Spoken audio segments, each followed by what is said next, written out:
여러분, 오늘 이 영상을 끝까지 보고 나시면 아마 지금 집에 있는 오메가3 제품을 다시 한번 꺼내서 복용 방법을 꼼꼼히 확인해 보고 싶어지실 겁니다.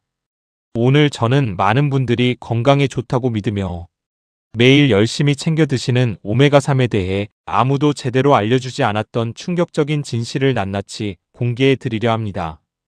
특히 오늘 영상에서 제가 말씀드릴 특정 증상을 가지고 계신 분이라면 지금 당장 오메가3 복용 습관을 점검해 보셔야 합니다. 잘못 먹으면 혈관을 청소해 주기는커녕 오히려 전신에 염증을 일으킬 수 있기 때문입니다. 먼저 솔직하게 물어볼게요. 여러분은 오메가3를 어떻게 드시고 계신가요? 아침에 일어나자마자 공복에 한두 알 챙겨 드시는 분들이 생각보다 정말 많습니다. 비타민이나 건강기능식품은 공복에 먹어야 흡수가 잘 된다고 알고 계시는 분들이 많아서인데요. 오메가3만큼은 이 상식이 완전히 틀렸습니다. 오히려 특정 조건에서 공복에 드셨을 때 기대했던 항염 효과는 사라지고 반대로 염증을 촉진하는 방향으로 작용할 수 있다는 것이 현재 의학계에서 주목하고 있는 심각한 사실입니다. 오늘 영상에서는 이 이야기를 과학적 근거와 함께 깊이 있게 풀어드릴 것입니다. 오메가3가 실제로 몸 안에서 어떻게 작용하는지, 왜 공복 복용이 특정 사람들에게 위험할 수 있는지, 그리고 어떤 증상을 가진 분들이 특히 주의해야 하는지, 나아가 오메가3를 제대로 복용해서 진짜 효과를 극대화하는 방법까지 모두 알려드리겠습니다. 자, 그럼 먼저 오메가3가 왜 그토록 각광을 받게 되었는지부터 짚어보겠습니다. 오메가3 지방산, 특히 EPA와 DHA는 인체에서 스스로 충분히 합성되지 않는 필수 지방산입니다. 이 성분들이 전 세계적으로 주목받기 시작한 것은 1970년대로 거슬러 올라갑니다. 덴마크의 연구진이 그린란드 이누이트족을 연구하면서 놀라운 사실을 발견했습니다. 이누이트족은 고지방 식단을 유지하는데도 불구하고 심혈관 질환 발생률이 서구 사람들에 비해 현저히 낮았습니다. 연구진은 그 원인을 추적한 결과 이누이트족이 일상적으로 대량 섭취하는 생선과 해양, 포유류의 풍부한 오메가3 지방산이 핵심이라는 결론을 내렸습니다. 이 연구를 시작으로 오메가3에 관한 전 세계적인 연구 열풍이 시작되었고 지금까지 수만 편 이상의 연구 논문이 발표되면서 오메가3의 다양한 건강 효과들이 입증되어 왔습니다. 현재까지 확인된 오메가3의 주요 효과들을 말씀드리면 이렇습니다. 중성지방 수치를 최대 30%까지 낮추는 효과가 있습니다. 혈소판 응집을 억제하여 혈전 형성을 줄여주는 효과가 있습니다. 전신의 만성 염증 지표를 낮추는 항염 효과가 있습니다. 뇌세포막의 구성 성분인 DHA가 인지 기능과 기억력 유지에 기여합니다. 망막의 주요 구성 성분으로서 시력 보호에 도움이 됩니다. 자율신경계에 작용하여 심박수 변이성을 개선하고 부정맥 위험을 줄입니다. 관절 윤활액의 질을 개선하여 관절염 증상을 완화합니다. 이렇게 나열해 놓고 보면 정말 맞는 건강 성분처럼 보입니다. 그래서 현재 국내에서만도 연간 수천억 원대의 오메가3 보충제가 팔리고 있고 전 세계적으로는 수조원 규모의 시장을 형성하고 있습니다. 그런데 바로 이 지점에서 중요한 질문을 해야 합니다. 오메가3가 이렇게 좋다면 왜 어떤 사람들은 오메가3를 꾸준히 먹는데도 별 효과를 못 느끼거나 심지어 복용 후 속이 불편하고 몸이 더 안 좋아지는 느낌을 받는 걸까요? 왜 어떤 연구에서는 오메가3가 심혈관 질환 예방에 탁월하다고 하고 또 다른 연구에서는 효과가 미미하거나 심지어 해롭다는 결과가 나오는 걸까요? 그 답은 바로 오메가3를 언제, 어떻게, 어떤 상태에서 복용하느냐에 달려 있습니다.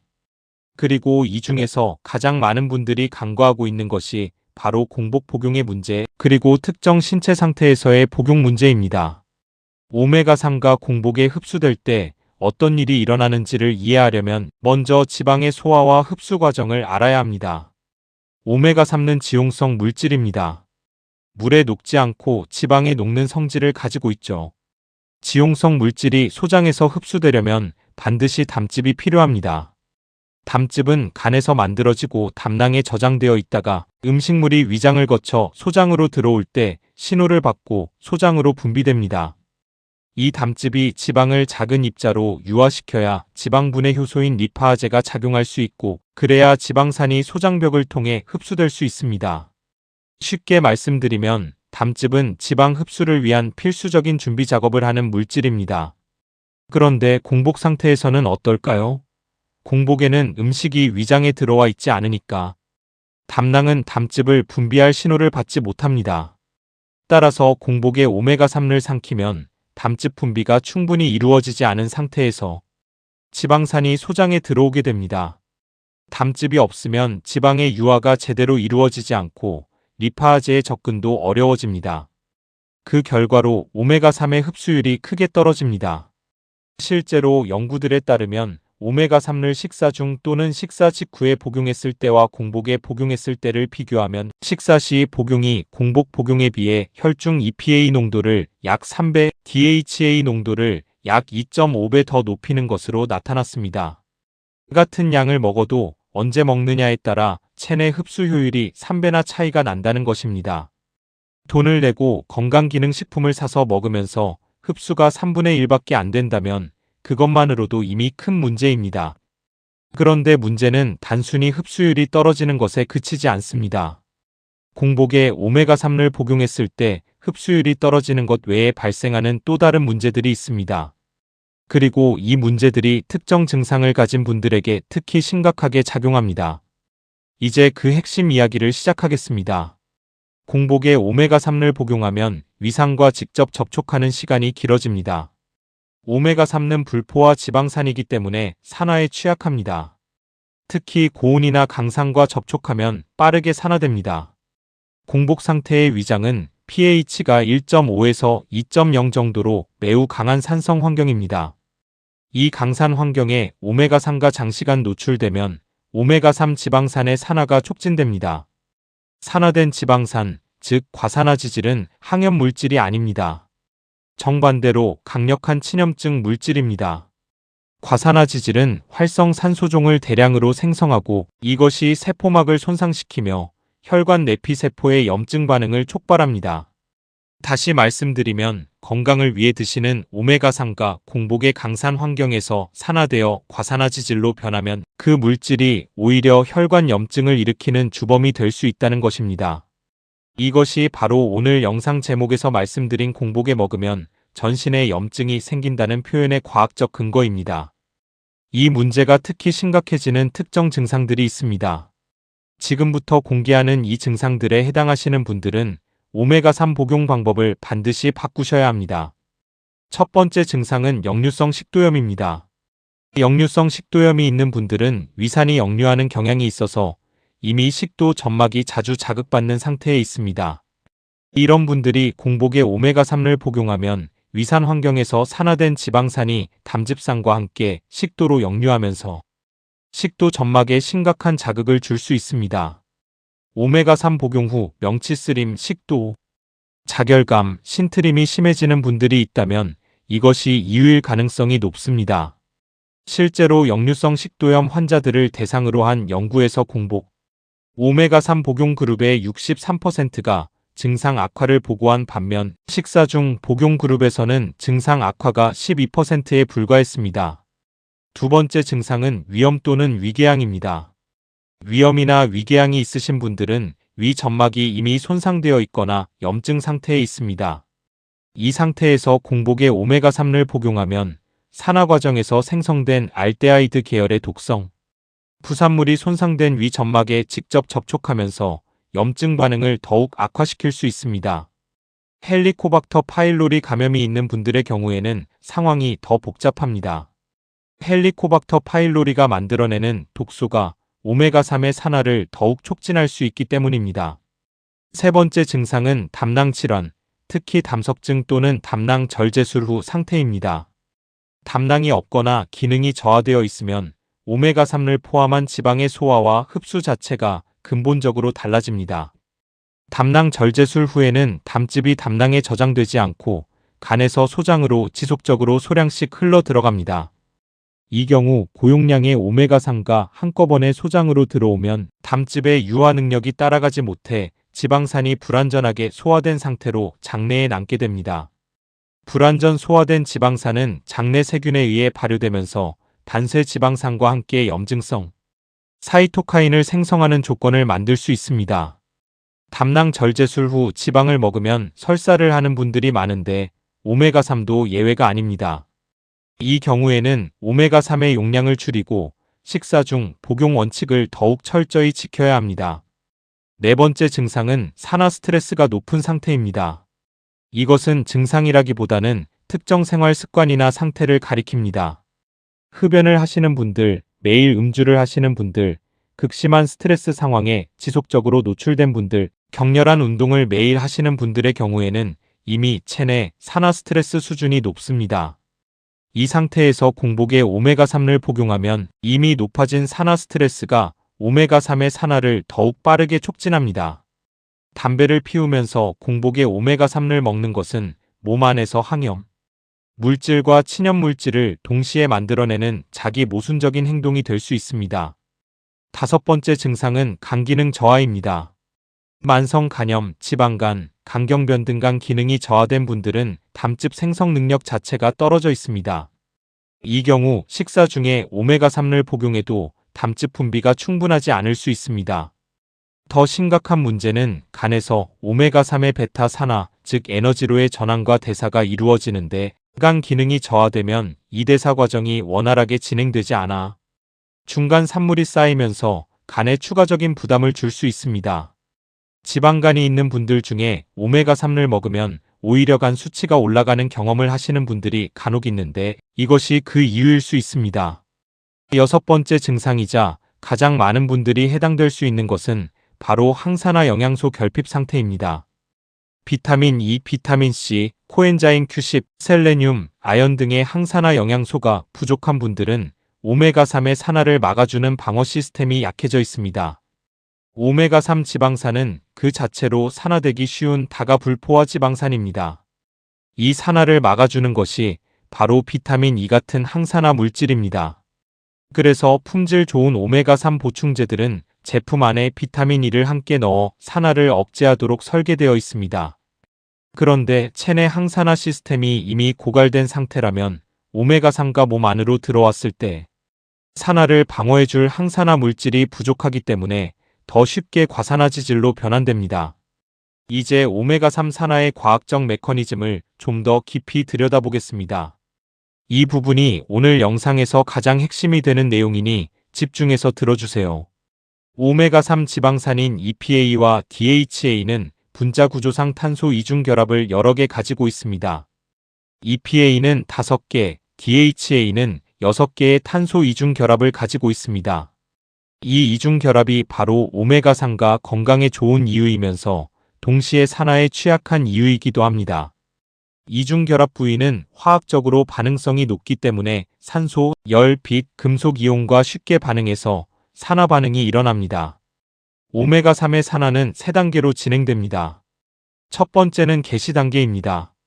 자유 라디칼이 EPA 또는 DHA 분자의 이중 결합, 인근 탄소에서 수소 원자를 떼어내면서 지방산 라디칼이 형성됩니다.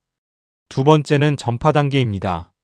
형성된 지방산 라디칼이 산소와 결합하여 퍼옥시 라디칼이 되고 이것이 인근의 다른 지방산 분자에서 수소를 빼앗으면서 연쇄 반응이 시작됩니다. 세 번째는 종료 단계입니다. 연쇄 반응이 계속되다가 최종적으로 하이드로퍼옥사이드, 알데하이드, 케톤 같은 독성 최종 산물이 생성됩니다. 이 최종 산물들 중 특히 주목해야 할 것이 4-하이드록시노네날과 말론디알데하이드입니다. 이 두 물질은 강력한 세포 독성 물질로 DNA 손상을 유발하고 단백질을 변성시키며 세포막의 구조적 완전성을 파괴합니다. 더 중요한 것은 이 물질들이 혈관, 내피세포에서 NF-B라는 주요 염증 신호 전달 경로를 활성화한다는 것입니다. NF-B가 활성화되면 인터루킨-1, 인터루킨-6, TNF- 같은 강력한 친염증성 사이토카인들이 대거 분비되면서 전신적인 염증 반응이 촉발됩니다. 즉 산화된 오메가3가 만들어내는 독성 부산물들이 혈관 내피를 공격하고 전신 염증 반응의 스위치를 켜는 것입니다.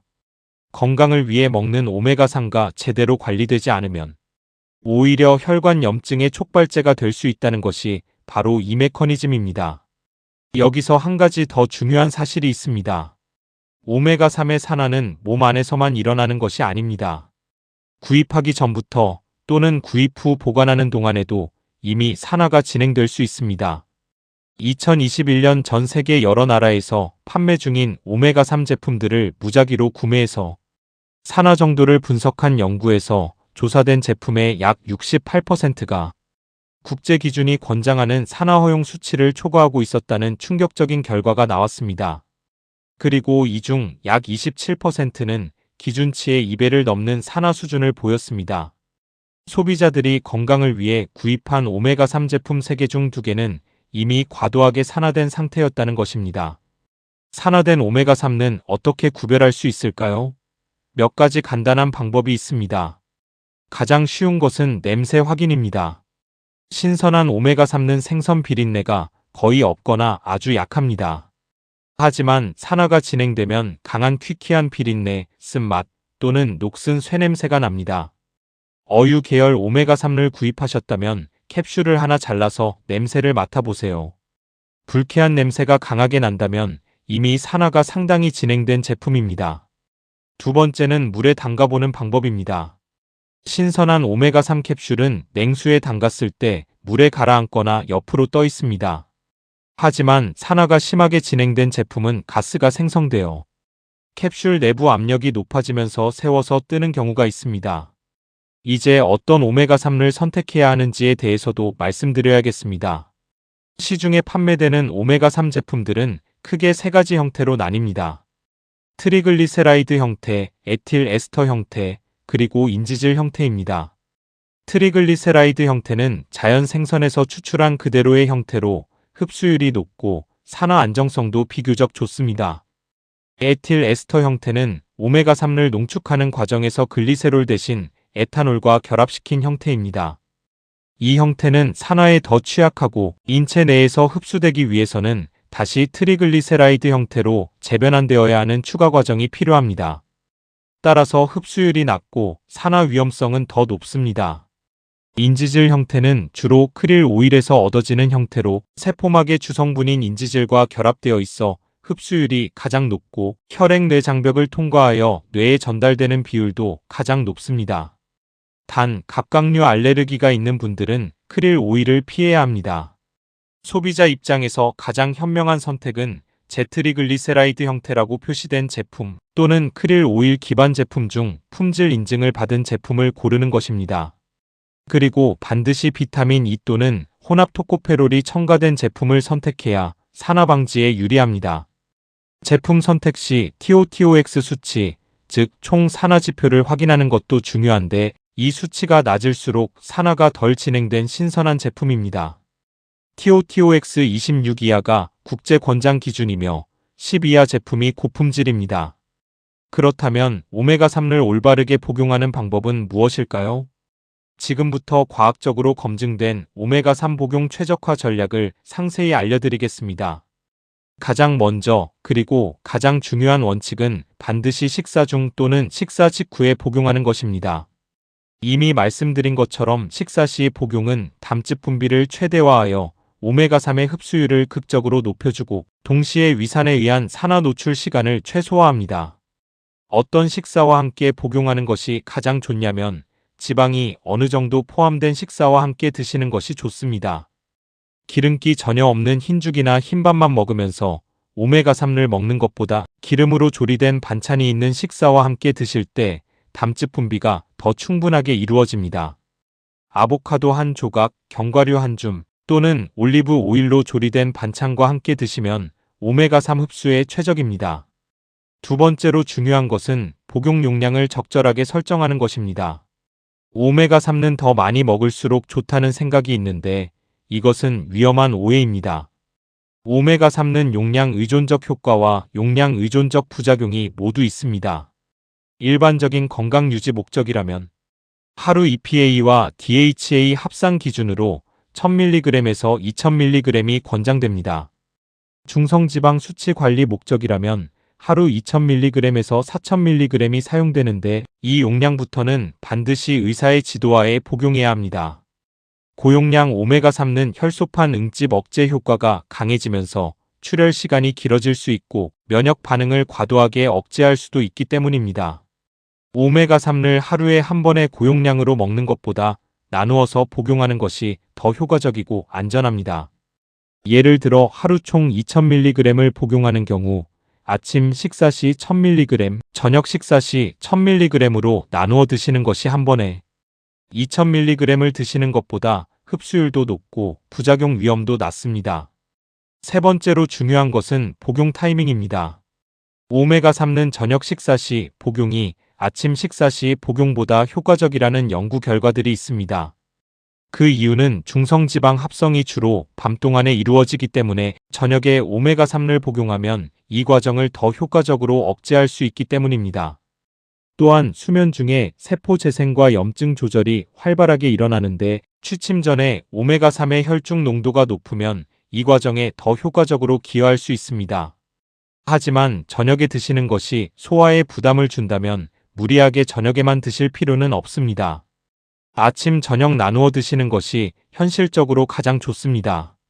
네 번째로 오메가3와 함께 항산화 영양소를 병행 섭취하는 것이 매우 중요합니다.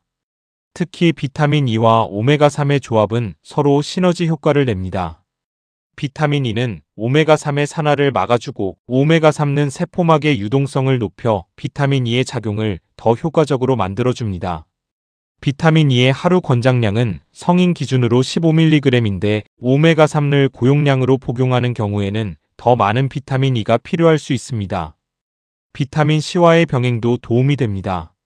비타민 C는 수용성이라 지방산 자체를 직접 보호하지는 못하지만 비타민 E가 산화되면 다시 환원시켜 재활용하는 역할을 합니다. 코엔자임 Q10도 오메가3와 함께 복용하면 미토콘드리아 수준에서 산화 스트레스를 낮추는 데 도움이 됩니다. 다섯 번째로 오메가3의 보관 방법이 제품 품질 유지에 결정적입니다. 많은 분들이 캡슐 형태의 오메가3를 실온의 서랍 안에 보관하시는데 이것은 권장되지 않습니다. 오메가3는 열, 빛, 산소에 취약하기 때문에 개봉 후에는 반드시 냉장 보관해야 합니다. 섭씨 4도 이하의 냉장고에 보관하면 산화 속도를 크게 늦출 수 있습니다. 단, 냉동 보관은 피하세요. 너무 낮은 온도에서 반복적으로 얼고 녹는 과정이 반복되면 오히려 산화가 촉진될 수 있습니다. 액체 형태의 오메가3는 특히 산화가 빠르기 때문에 개봉 후 3개월 이내에 소진하는 것이 좋습니다. 캡슐 형태는 상대적으로 산화가 느리지만 개봉 후에는 역시 냉장 보관을 권장합니다. 이제 오메가3와 다른 약물 및 영양소 사이의 상호작용에 대해서 말씀드리겠습니다. 이 부분은 특히 여러 가지 약을 복용 중이신 어르신들께 매우 중요한 내용입니다. 가장 주의해야 할 상호작용은 항혈전제와의 조합입니다. 아스피린, 와파린, 클로피도그렐 같은 항혈전제 또는 항응고제를 복용 중이신 분들이 고용량 오메가3를 함께 복용하면 혈소판 응집, 억제 효과가 더욱 강해지면서 출혈 위험이 크게 증가합니다. 작은 상처에서도 피가 잘 멈추지 않거나 코피가 자주 나거나 멍이 쉽게 들거나 소화기 출혈 위험이 높아질 수 있습니다. 이 약들을 복용 중이신 분들은 반드시 담당 의사와 상담 후 오메가3 복용 여부와 용량을 결정해야 합니다. 혈압약과의 상호작용도 있습니다. 오메가3는 혈압을 약간 낮추는 효과가 있습니다. 이 자체는 대부분의 분들에게 이로운 효과이지만 이미 혈압 강화제를 복용 중인 분들에게는 혈압이 지나치게 낮아지는 저혈압 상태가 나타날 수 있습니다. 특히 고용량 오메가3와 여러 가지 혈압약을 병행하는 경우에는 혈압 모니터링을 더 자주 하실 필요가 있습니다. 당뇨약과의 상호작용도 중요합니다. 일부 연구에서 고용량 오메가3가 인슐린 감수성에 영향을 미쳐 혈당 조절에 미묘한 변화를 일으킬 수 있다는 결과가 있습니다. 인슐린이나 경구 혈당 강화제를 복용 중이신 분들은 오메가3를 새로 시작하거나 용량을 늘릴 때 혈당 모니터링을 더 신경 써서 하시는 것이 좋습니다.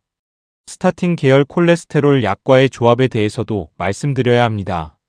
오메가3와 스타틴의 조합은 많은 심혈관 전문가들이 권장하는 조합이기도 하지만 두 가지 모두 간에서 대사되기 때문에 간 기능이 저하된 분들에게는 간에 추가 부담을 줄 수 있습니다.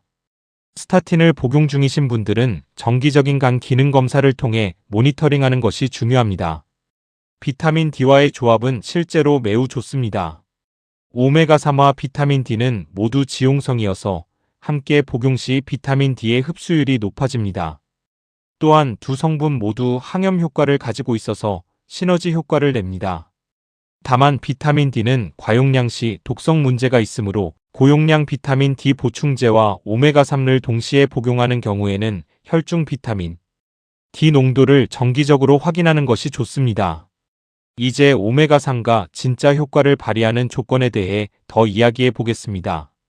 오메가3의 효과를 극대화하기 위해서는 단순히 오메가3 보충제만 챙겨 먹는 것으로는 부족합니다. 오메가3와 오메가6의 비율 균형이 매우 중요합니다. 오메가6도 오메가3와 마찬가지로 필수 지방산입니다. 하지만 현대 식단에서 오메가6는 과잉 섭취되고 오메가3는 부족하게 섭취되는 경향이 강합니다.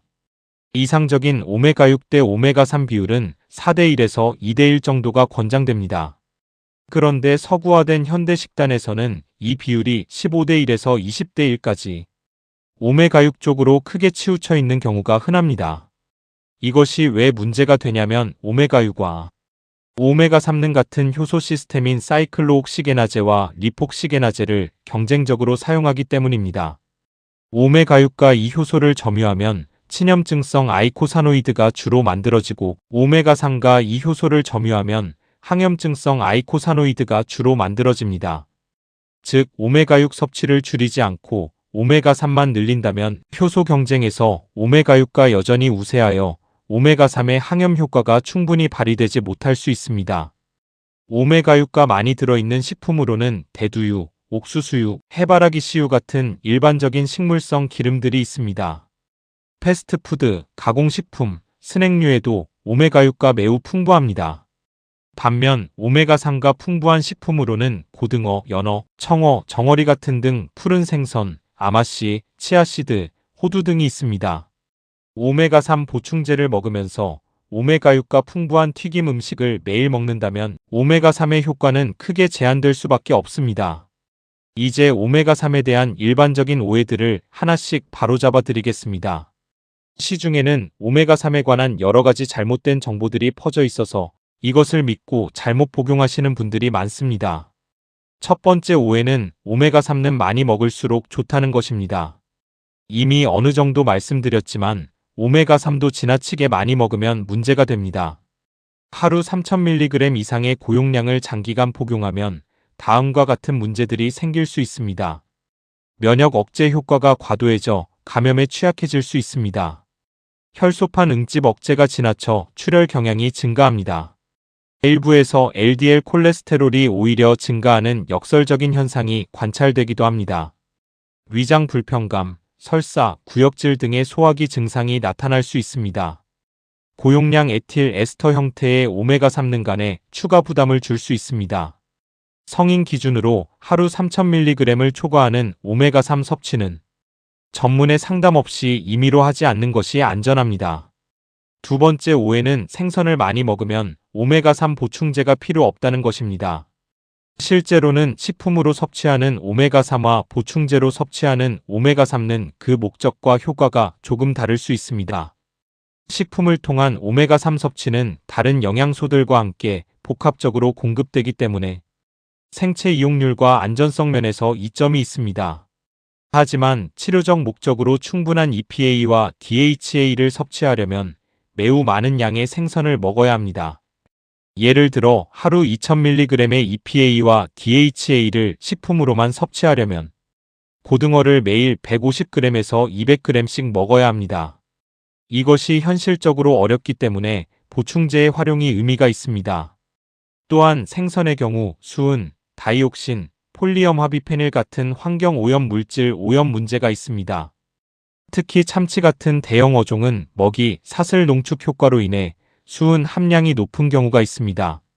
고품질 오메가3 보충제는 분자 증류 과정을 통해 이러한 오염 물질들이 제거되어 있기 때문에 오히려 안전성 면에서 이점이 있을 수 있습니다.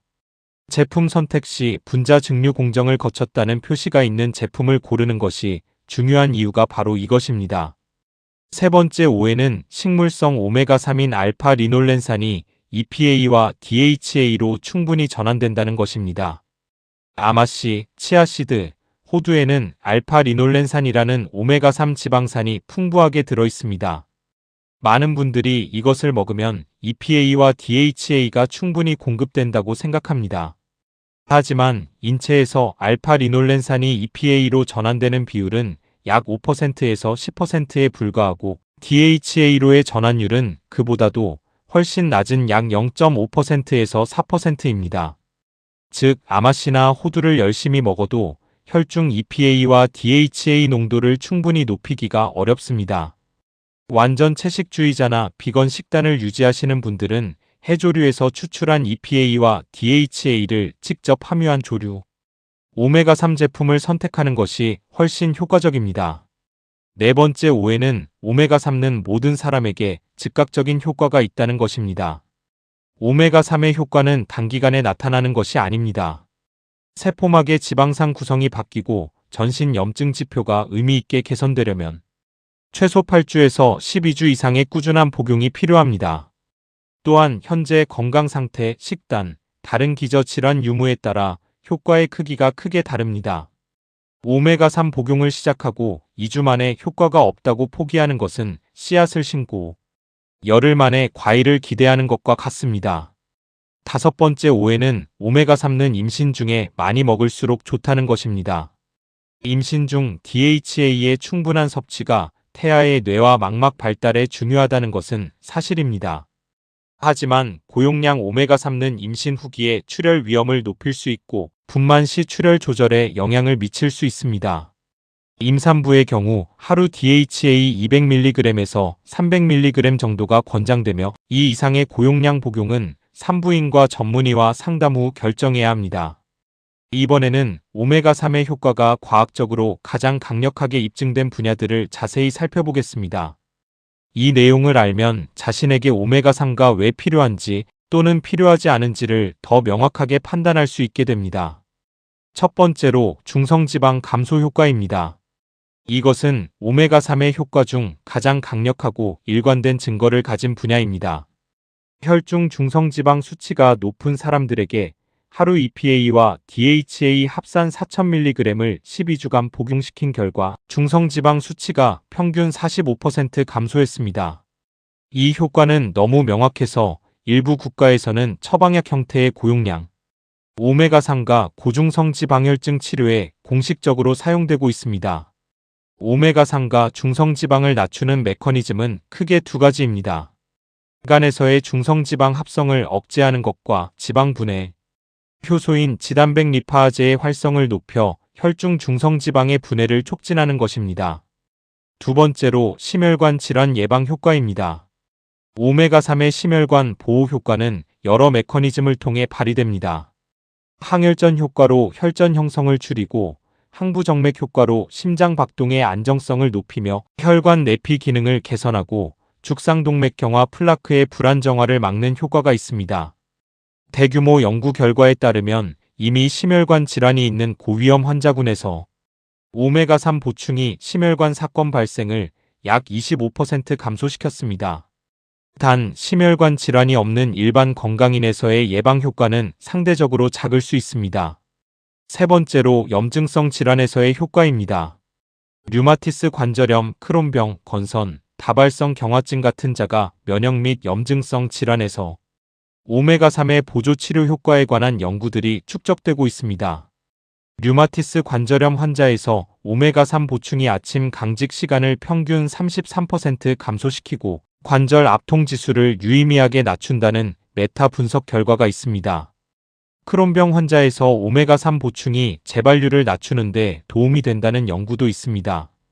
단, 이 분야에서는 연구마다 결과가 일관되지 않은 경우도 있어서 오메가3를 염증성 질환의 단독 치료제로 볼 수는 없고 기존 약물 치료에 대한 보조요법으로 이해하는 것이 적절합니다. 네 번째로 정신 건강에 대한 효과입니다. 이것은 최근 가장 활발하게 연구되는 분야 중 하나입니다. 뇌의 약 60%가 지방으로 이루어져 있으며 특히 DHA는 뇌 회백질과 신경 시냅스의 주요 구성 성분입니다. EPA는 신경염증을 억제하고 세로토닌과 도파민 신호 전달에 영향을 미치는 것으로 알려져 있습니다.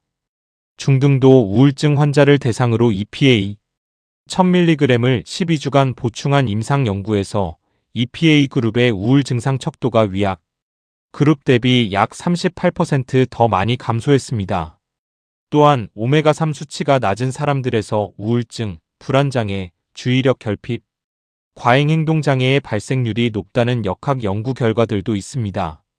특히 우울증에서는 EPA 함량이 높은 제품이 인지, 기능 향상에는 DHA 함량이 높은 제품이 더 효과적인 것으로 알려져 있습니다. 다섯 번째로 노인에서의 근육 손실 예방 효과입니다. 이것은 최근 떠오르는 연구 분야로 오메가3가 근육 단백질 합성을 촉진하고 근육세포의 염증을 줄여 노령에서의 근감소증 예방에 도움이 된다는 연구들이 발표되고 있습니다. 65세 이상 노인을 대상으로 오메가3화 저항 운동을 병행한 그룹과 저항 운동만 한 그룹을 비교한 연구에서 오메가3 병행 그룹의 근육량 증가율이 운동만 한 그룹보다 약 2.4배 높게 나타났습니다. 이것은 오메가3가 단순히 심혈관이나 뇌 건강을 위한 것이 아니라 노인의 근육 건강과 신체 기능 유지에도 중요한 역할을 한다는 것을 보여줍니다. 이제 오메가3를 식품으로 섭취하는 최적의 방법들을 알아보겠습니다. 오메가3 보충제 이전에 식품을 통한 자연스러운 섭취가 기본이 되어야 하기 때문입니다. 오메가3가 가장 풍부한 식품 목록을 보면 고등어가 단연 최고입니다. 고등어 100g에는 EPA와 DHA가 합산 2600mg에서 3000mg이나 들어있습니다. 고등어 한 토막이면 성인의 하루 오메가3 권장량을 충분히 충족시킬 수 있습니다. 연어는 100g당 약 2000mg에서 2500mg, 청어는 약 1800mg, 정어리는 약 1500mg, 참치, 통조림은 약 800mg에서 1200mg의 오메가3를 함유합니다. 식품을 통해 오메가3를 섭취할 때 주의할 점이 있습니다. 조리 방법이 오메가3 보존에 큰 영향을 미칩니다. 고온의 기름에 튀기거나 오래 굽는 방식은 오메가3를 크게 손상시킵니다. 찌거나 저온에서 굽거나 생으로 먹는 방식이 오메가3 보존에 가장 좋습니다. 고등어를 조리할 때는 굽는 것보다 조림이나 찜이 오메가3 보존에 더 유리합니다. 또한 고등어나 연어를 조리할 때 레몬즙이나 토마토와 함께 조리하면 비타민C의 항산화 작용이 오메가3의 산화를 억제하는 데 도움이 됩니다. 이제 세 가지 실용적인 레시피를 알려드리겠습니다. 첫 번째는 오메가3 극대화 고등어 무조림입니다. 고등어 한 마리를 깨끗이 손질하고 무 200g을 두껍게 썰어 냄비 바닥에 깝니다. 그 위에 고등어를 올리고 된장 1큰술, 간장 2큰술, 다진 마늘 1큰술, 생강 조금, 물 200ml를 넣고 중불에서 20분간 졸입니다. 끓이는 중간에 신선한 토마토 1개를 넣으면 토마토의 비타민 C와 리코펜이 오메가3 보존과 항산화 효과를 더합니다. 이 레시피 한 끼에서 약 2400mg에서 2800mg의 EPA와 DHA를 섭취할 수 있습니다. 두 번째는 항산화 오메가3 샐러드입니다. 연어 80g을 낮은 온도인 160도에서 12분간 구워 식힙니다. 시금치 한 줌, 방울토마토 5개, 아보카도 반 개, 호두 1큰술, 치아씨드 한 작은술을 접시에 담습니다. 드레싱으로는 엑스트라 버진 올리브 오일 2큰술, 레몬즙 1큰술, 소금과 후추를 섞어 뿌려줍니다. 연어의 EPA와 DHA, 호두의 알파-리놀렌산, 치아씨드의 알파-리놀렌산, 아보카도의 올레산, 올리브 오일의 올레산이 한꺼번에 공급되는 완벽한 오메가3 강화 식단입니다. 여기에 시금치의 비타민 E와 토마토의 비타민 C가 오메가3의 산화를 막아줍니다. 세 번째는 뇌 건강 강화 오메가3 스무디입니다. 이것은 생선이 불편하신 분들을 위한 레시피입니다. 아마씨 1큰술, 치아씨드 1작은술, 호두 5알, 블루베리 반컵, 바나나 반개, 시금치 1줌, 무가당 두유 또는 귀리 우유 200ml를 블렌더에 넣고 갈아서 드십시오. 아마씨와 치아씨드의 알파 리놀렌산, 호두의 오메가3, 블루베리의 강력한 항산화 물질인 안토시아닌이 함께 작용하여 뇌 건강과 항염 효과를 동시에 지원합니다. 단, 앞서 말씀드린 것처럼 식물성 오메가3의 EPA와 DHA 전환율이 낮기 때문에 이 스무디는 오메가3 보충제를 대체하기보다는 보완하는 역할로 이해하시는 것이 맞습니다. 이제 오메가3와 관련된 특수 상황들에 대해서 이야기해 보겠습니다. 일반적인 복용 가이드라인 외에 특별히 주의가 필요한 상황들입니다. 수술 전후의 오메가3 복용에 대해서입니다. 오메가3는 혈소판 응집을 억제하기 때문에 수술 전에는 반드시 복용을 중단해야 합니다. 대부분의 의사들은 수술 최소 2주 전부터 오메가3 복용을 중단하도록 권고합니다. 수술 후에는 어느 정도 회복이 된 후에 다시 시작하는 것이 좋으며 이 역시 담당 의사와 상의해서 결정해야 합니다. 알레르기가 있는 분들에 대한 주의사항입니다. 생선 알레르기가 있는 분들은 당연히 어유 기반 오메가3 보충제를 피해야 합니다. 이분들에게는 조류 기반의 오메가3가 좋은 대안이 됩니다. 갑각류 알레르기가 있는 분들은 크릴 오일 기반 오메가3를 피해야 합니다. 잣, 호두, 아마씨 등의 알레르기가 있는 분들은 식물성 오메가3 식품 섭취 시 주의해야 합니다. 노인 인구에서의 오메가3 복용 특이 사항도 있습니다. 65세 이상의 노인에서는 위산 분비가 감소하는 경향이 있어서 역설적으로 공복에 오메가3를 먹었을 때 산화 문제가 젊은 사람보다 덜 심각할 수도 있습니다. 하지만 동시에 담즙 분비 능력도 감소하기 때문에 흡수율 문제는 오히려 더 클 수 있습니다. 노인에서는 식사 시 복용 원칙이 더욱 중요합니다. 또한 노인에서는 오메가3와 항응고제의 동시 복용이 더 흔하기 때문에 출혈 위험에 더 신경을 써야 합니다. 아이들과 청소년에서의 오메가3 복용도 간략히 말씀드리겠습니다. 성장기 아이들에게 DHA는 뇌 발달에 매우 중요합니다. 소아과 전문의들은 이유식을 시작하는 아기부터 청소년까지 오메가3의 충분한 섭취를 권장합니다. 아이들용 오메가3 제품은 성인용보다 더 엄격한 품질 기준을 충족하는 제품을 선택해야 하며 액체 형태보다 더 신선도 관리가 잘 되는 캡슐 형태나 씹어먹는 형태를 고르는 것이 좋습니다. 이제 전체 내용을 종합해서 여러분께 드리는 핵심 메시지를 정리해 드리겠습니다. 오메가3는 올바르게 복용하면 심혈관 건강, 뇌 건강, 관절 건강, 정신 건강에 과학적으로 입증된 효과를 가진 강력한 보충제입니다. 하지만 잘못된 방법으로 복용하면 기대했던 효과는 사라지고 오히려 해가 될 수 있습니다. 오늘 영상에서 드린 핵심 내용들을 기억하세요. 반드시 식사 중 또는 식사 직후에 복용하세요. 역류성 식도염, 위염, 위궤양, 담낭 질환, 간 기능 저하, 고산화 스트레스 상태에서는 특별히 주의가 필요합니다. 제품의 신선도와 산화 여부를 정기적으로 확인하세요. 항혈전제, 혈압약, 당뇨약과 병행 복용 시에는 반드시 의사와 상담하세요. 일반적인 건강 유지 목적이라면 하루 EPA와 DHA 합산 1000mg에서 2000mg이면 충분합니다. 오메가6 섭취를 줄이고 오메가3를 늘리는 식단 개선을 병행해야 효과가 극대화됩니다. 최소 8주에서 12주 이상 꾸준히 복용해야 의미 있는 변화를 느낄 수 있습니다. 오늘 이 영상이 여러분의 오메가3 복용 습관을 한 번 더 점검하는 계기가 되셨으면 좋겠습니다.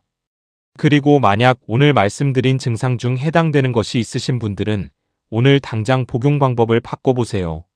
공복 복용을 식사 시 복용으로 한 번에 고용량을 2번으로 나누어 서늘한 실온 보관을 냉장 보관으로 이 세 가지만 바꿔도 오메가3의 효과가 극적으로 달라질 것입니다.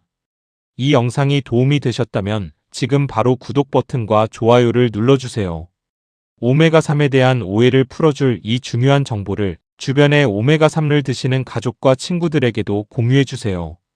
여러분의 공유 하나가 누군가의 건강을 지킬 수 있습니다.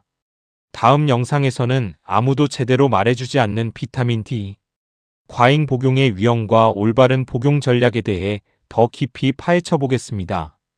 정말 놀라운 내용들이 기다리고 있으니 알림 설정을 해두시고 꼭 기다려주세요. 오늘도 건강한 하루 되십시오. 감사합니다.